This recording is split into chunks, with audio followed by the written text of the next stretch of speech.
Hi, Assalamualaikum. Good morning. Kumusta po kayo? Welcome ulit sa aking channel or Facebook.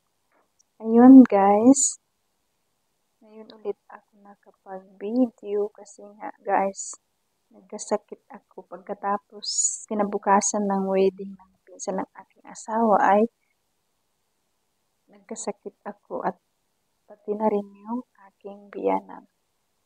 So, malamig na kasi dito sa Pakistan. November na, nag-i-start na yung winter. At araw-araw palamig ng palamig. Ang simoy ng hangin. So, yun. Di ako nakapag-video guys. So, yun. Dito kasi guys sa Pakistan, marami nagkakasakit ngayon kasi smog ba. So, yung mga smoke ng mga factory. So, yun.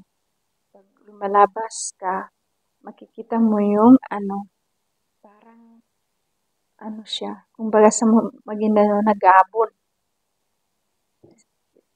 Smoke ba? Smoke. So yun, para siyang pero hindi pa naman siya winter masyado. Pero nagtataka ako kasi, sabi ko bakit meron na yan dati, nasa December pa yan siya. December, January.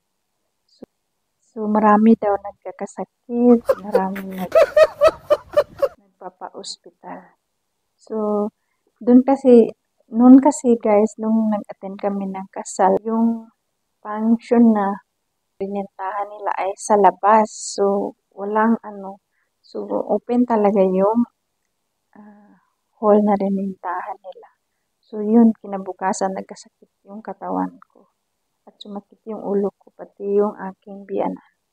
So, yun, alhamdulillah, naka-recover na rin. So, yun lang.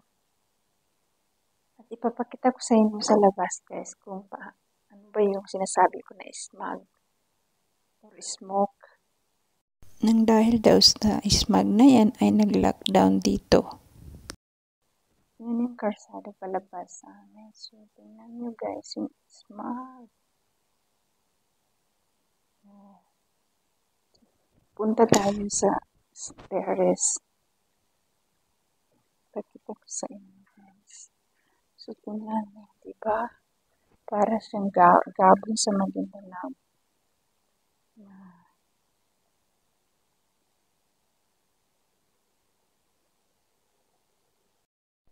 So, yun, nakita nyo guys, diba? Sobrang madilim. Labas kapag may sasakyan, yung light ng sasakyan, open yan kasi magkabanggahan kayo guys. Hindi. So, yung maraming nagkakasakit. Yung iba, pag lalabas sila nakamas. Dahil nga dyan, nagkakasakit yung mga bata, matanda, mga tao. Maraming nagkakasakit.